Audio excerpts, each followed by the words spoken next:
In the plant world, just like our own, not everyone can be beautiful or sweet.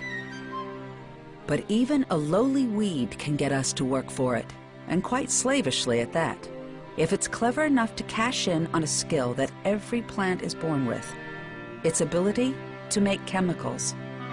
The genius of plants is really the arts of biochemistry. Creating these really interesting, complicated, original molecules. Some are designed to produce flavors. Others are designed to produce great beauty. And then you've got this class of plants that is producing these molecules that incredibly have the power to alter what goes on in the human mind. This plant, by making just such a molecule, has gotten us to spread it all over the world. Scientists call it cannabis. It is better known as marijuana. Cannabis recognized, metaphorically speaking, that this was its path to world domination. Produce more of this molecule, and there will be more marijuana plants given more habitat by this creature who likes what this molecule seems to do. And by trying to figure out just how that molecule works, scientists stumbled on an amazing discovery about the workings of our brains. This plant has opened up this very fruitful path of inquiry into understanding how memory works, how consciousness works, how emotion works. We have unlocked this whole mechanism which we didn't know existed, and we would not know existed if not for this plant. Human beings are born with an innate drive to experience other states of consciousness periodically. I think you can see this in young kids who begin spinning at early ages. Amusement park rides serve the same purpose.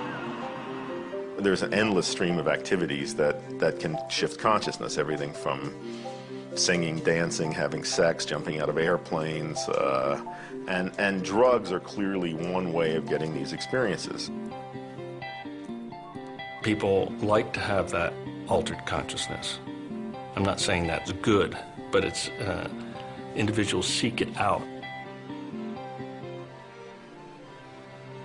Marijuana seems to have made an evolutionary decision long ago that it was going to throw its lot in with human beings. From the plant's point of view, this psychoactivity is an attractive characteristic which has brought the plant great success. There's a lot more marijuana being grown today, and the reason is that humans like it. They like it because it gets them high. But cannabis can also get them locked up. There are about 750,000 arrests a year for cannabis possession. It makes it about third among all crimes. And so you've got 25 or 30,000 people behind bars at any one time for cannabis offenses. But marijuana still entices nearly 15 million Americans to smoke it every month. And nearly 100 million have tried it. To keep up with that demand, cannabis growers cater to the plant's every whim. Yeah, we're going to lose that tap, aren't we? Yes. Yeah, look at that, though. Pampering it like a spoiled child. Nice and healthy. We do anything it tells us to. If the plant says it wants something, we listen and we give it to it. And that's the whole thing. Listening carefully, and we're listening all the time, and observing all the time. We work for them. This man and woman live in a state where growing marijuana for medical use is legal.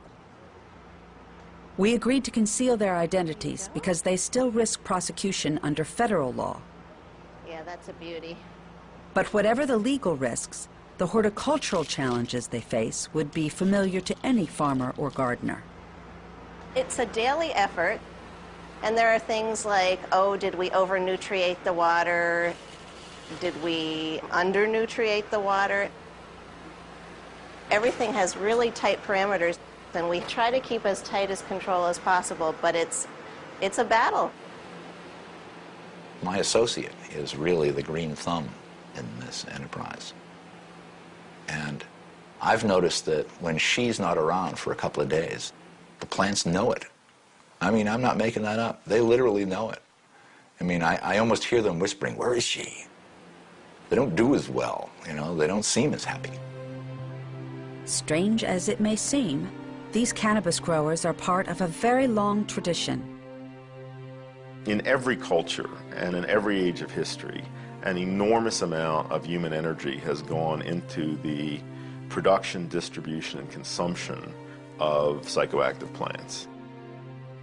The only society that we know of for whom there is no native intoxicant are the Inuits. And that's simply because nothing grows up there that they could use.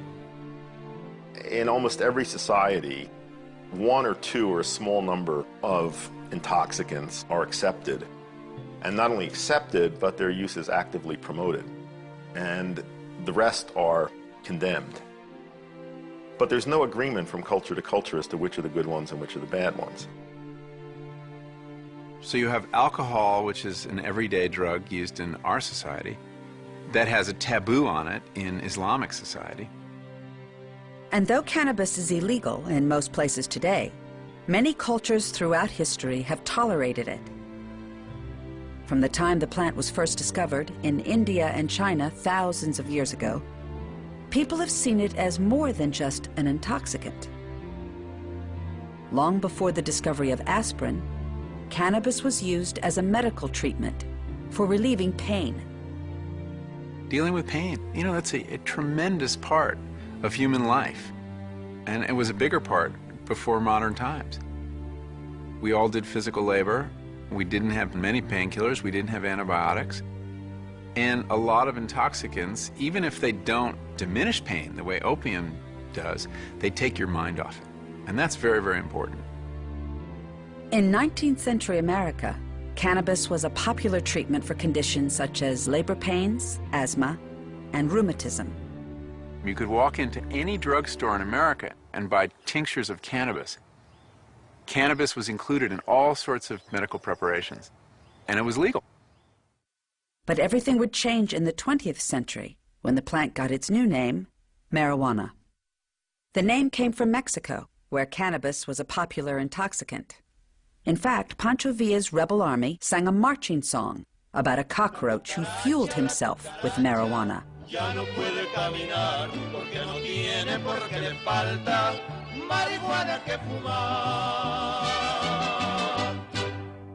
During the 1920s, many Mexicans immigrated to the United States, and some brought the custom of marijuana smoking with them.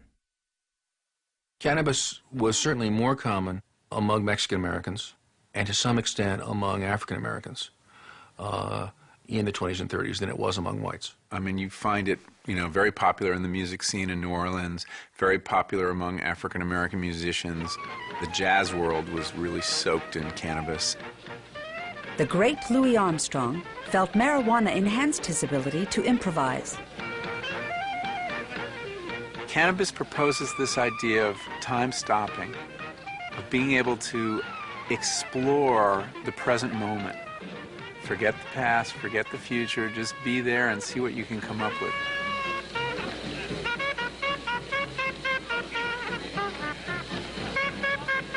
Even if it's a song you've played a million times before, it becomes new, strange, wonderful. You see new possibilities in it that weren't there before.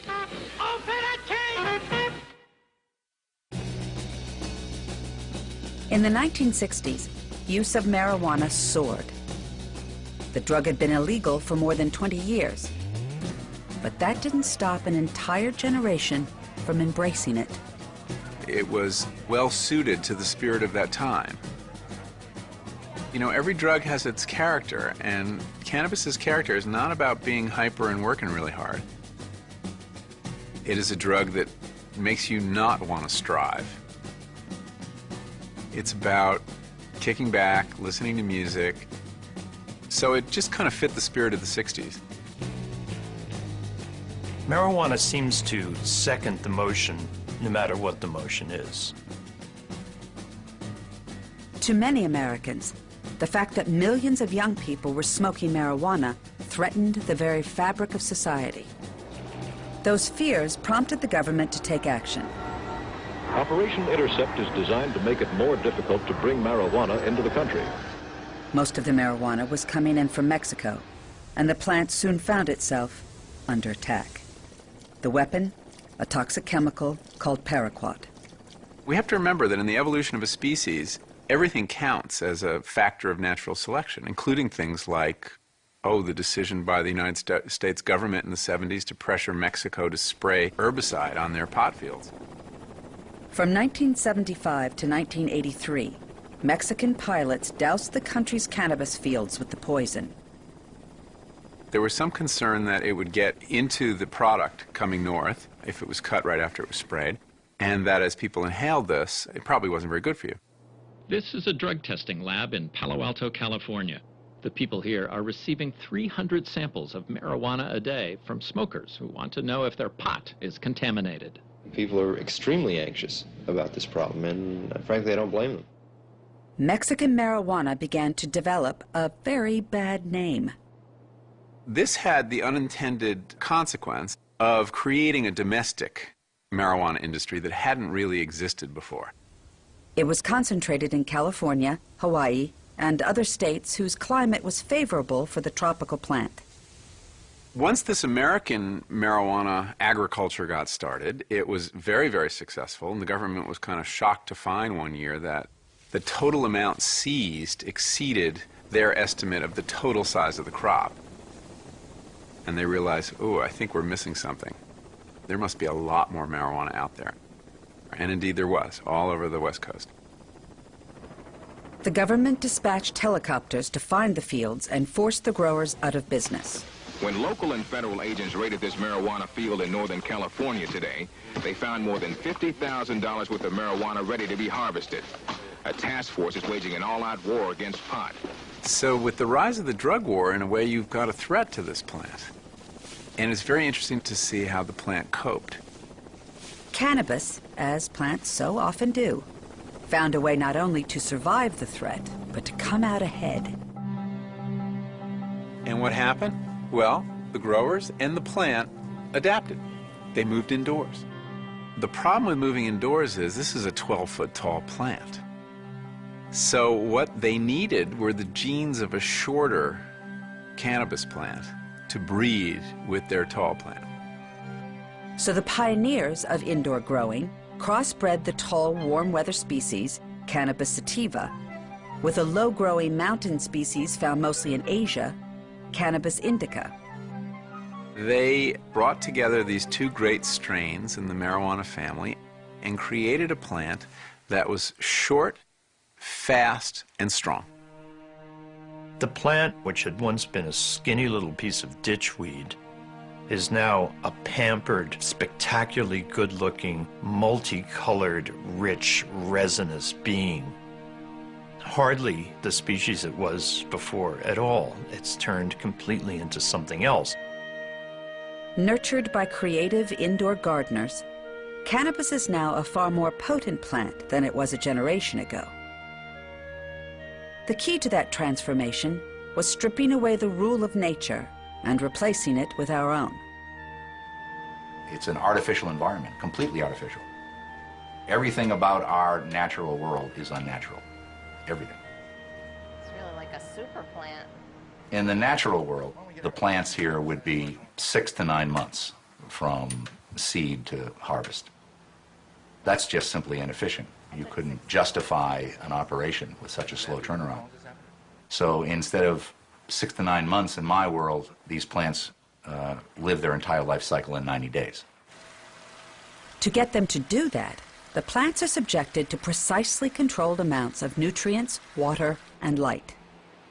They are under lights that are blindingly bright, thousands of watts, 24 hours a day. And these plants are just like soaking up this light. They love it. I mean, they're just bathing in light and growing so fast, you can almost hear the creak of their cells as they stretch and divide. All that light generates a tremendous amount of heat. If I didn't have air conditioning and air circulation and ventilation fans moving the heat out of that room, these plants would cook in a matter of hours. It's so complicated.